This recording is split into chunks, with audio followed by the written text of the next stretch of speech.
What's up, guys? So in this video we're going to talk about the 3 different meal options that we're going to use for our Momentum Nutrition Challenge that's going to start January the 6th. And I'm going to talk about these in order of I guess, degree of inconvenience and degree of flexibility, okay?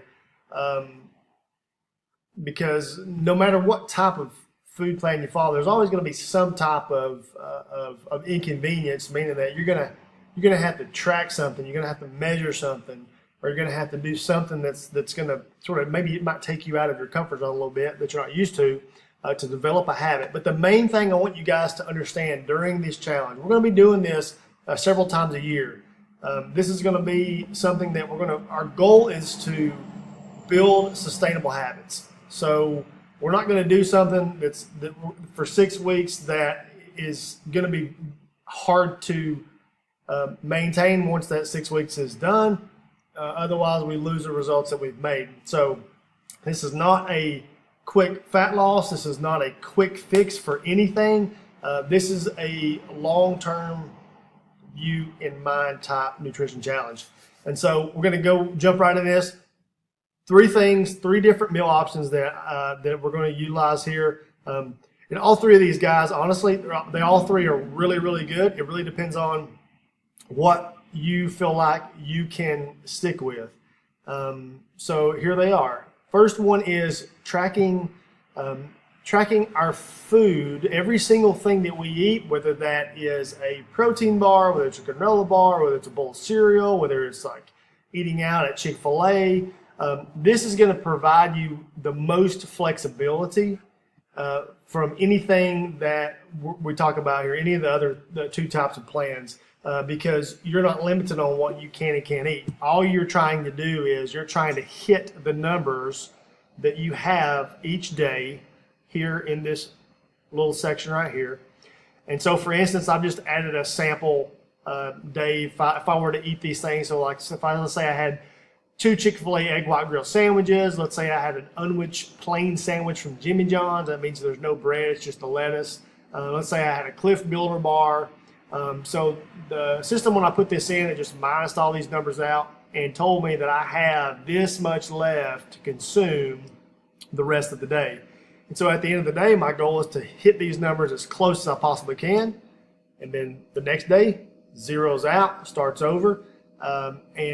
And then based on the results that I'm seeing each week, I would adjust the calories down or keep them the same based on the results I'm seeing or not seeing. So that's the first thing. It's the most flexible. You're not limited on what you can and cannot consume. And so, like, this is the one I've personally had the most success with. Like I said, it's a lot of flexibility. The second one is what's called the zone diet. Okay, the zone diet was very popularized by a guy named Dr. Bob Sears. It's a balanced way of eating. It's a moderate protein, moderate fat, moderate carb, so it's not low or high of any of those. And how it works off of is it works to keep your insulin steady throughout the day. So every time you eat a meal, you're going to have a block equivalent of a protein, a fat, and a carb. So what I mean by that is here. So based on the person's body weight, their activity level, there's a certain amount of protein blocks, carb blocks, and fat blocks a day. So this kind of gives you like a real quick guesstimation on where an individual might start based on their body type. So let's just say, for instance, let's say a medium male, okay, they're going to consume 17 total blocks a day. That means they're going to have 17 blocks total of a protein, 17 blocks total of a fat, 17 blocks total of a carbohydrate. And it kind of tells you right here what's a block. It's just a unit of measurement to measure how much grams of protein, carbs, and fat a person's consuming. It's just a really easy way to measure it without actually having to track the grams and the caloric value in there, okay? And the cool thing about the zone is, so you have a little cheat sheet of items. So if I wanted to build me a meal, maybe I did, if I wanted to build 4 blocks of protein, okay, I would need to consume 4 ounces of chicken breast. That's going to give me 4 blocks of a protein. 4 blocks of a carbohydrate, I would do You know, I could have 4 peaches if I wanted to do a 4-block carbohydrate, and if I wanted to do a 4-block fat, I could have 12 almonds. Okay, so this just kind of gives you a little cheat sheet of things that are already measured here. You just measure it out. It's very easy to do. The limitation with the zone diet is there's you can't go out and get a protein bar. You know, you're sort of focused on shopping and eating all your foods. Either you make it or you get it, but you're staying within these items here that you see here. Okay, this is really cool. This has got a sample 2-block menu. So, for instance, if we had a female that was a small female, so you could see they're going to eat 5 times a day. If they did equal amounts, so you'd have a 2-block breakfast, 2-block lunch, 2-block snack, etc., etc. And so down here in this little cheat section, a 2-block breakfast would look like this: half a cup of cottage cheese, mix it with a quarter of a cantaloupe cubed, half a cup of strawberries, 1/4 cup grapes, sprinkled with 6 chopped almonds. So that's a fruit salad. That would be a breakfast 2-block menu item. So you get 2 blocks of fat, 2 blocks of carbs, 2 blocks of protein. Okay. Lastly, we've got a way of measuring where we don't even weigh our food at all. We don't weigh it in a cup. We don't pull it from a nutritional profile. We actually use our hand to guesstimate on what we're eating. Okay. So this is probably the easiest to do because you're using just your hand to guesstimate measurements. So for most men, they're going to consume 2 palm-sized portions of protein with each meal. Women's going to be 1. Vegetable intake is going to be fist size, 2 of those for men, 1 of those for females.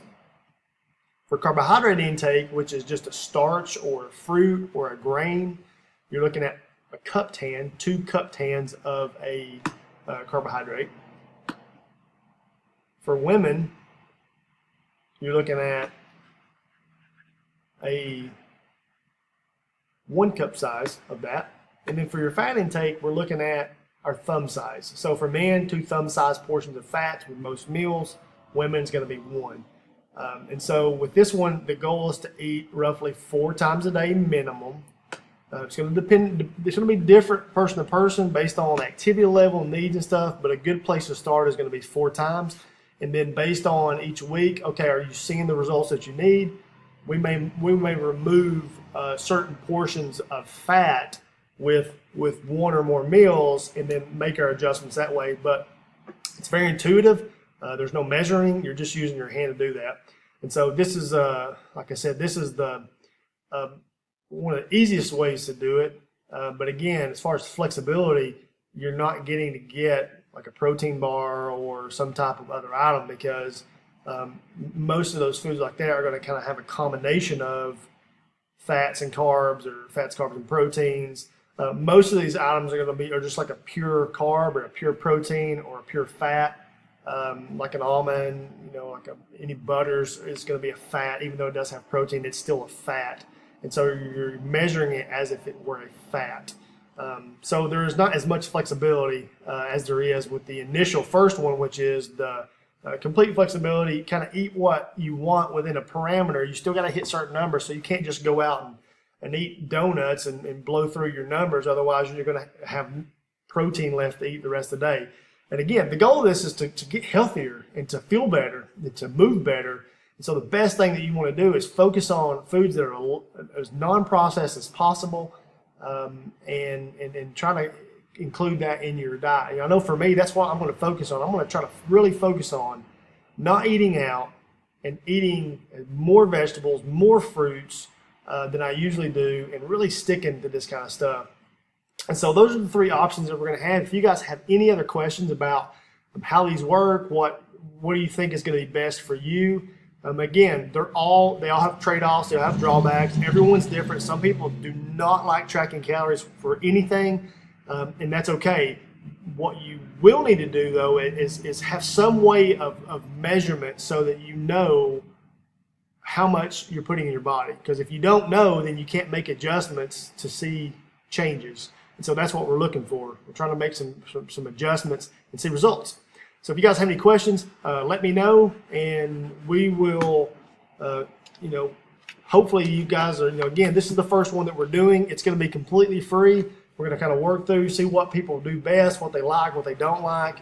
So if you know anybody, if you hear this video and you want to take part in this momentum challenge, kind of get you jump started, make some good habit changes, then let me know. Send me a message.